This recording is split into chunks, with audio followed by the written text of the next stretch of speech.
If you are a hacker, but you hate having to break those annoying encryption schemes all the time, then I've got good news for you. A group of popular SSD storage devices that use self-encryption, including certain Samsung devices, more or less hand you their encryption keys if you know where to look. Our producers told us we can't directly tell you where to look, so instead, here are some hints. When flash memory moves data around to increase its lifespan, what happens to the old memory? I wonder if this applies to encryption keys before a user sets a password. If that's too obscure for you, then how about this? How many users do you think know there is a secret master decryption password that they have to change? Would be a shame if it was something silly like an empty string. Hold on to your cyber socks, people, because this is a technical episode of the Daily SOC. And 5, 4,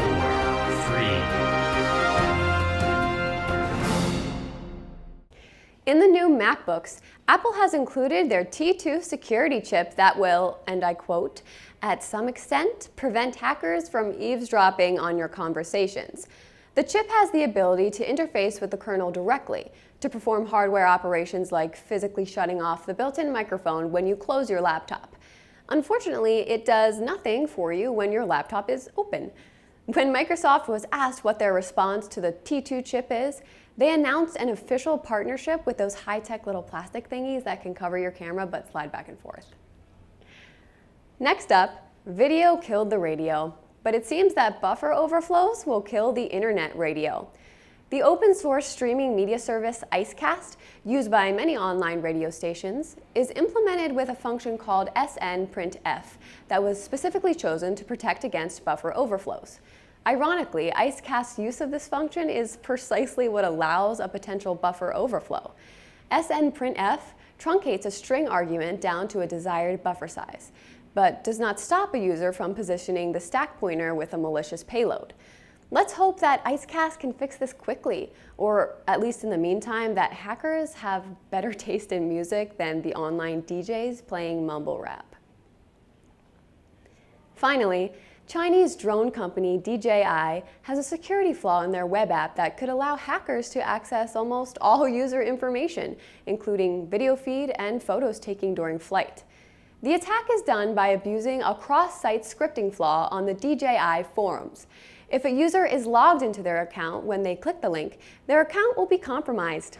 The expected anger and fear from the community was instead excitement and immediate rush to click every link on every forum.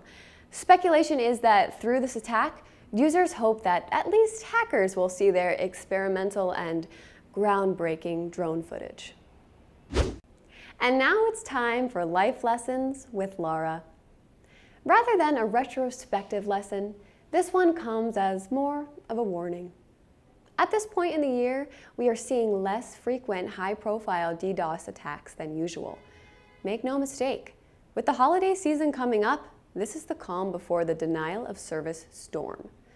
In general, researchers have looked to movies like V for Vendetta and The Matrix to understand hacking culture. But at this time of the year, a more accurate depiction of hacking culture would be How the Grinch Stole Christmas. As a reminder, if you would like to send us a letter, please address it to fanmail@tag-cyber.com. Signing off, I am Laura Finelli, and this has been the Daily SOC.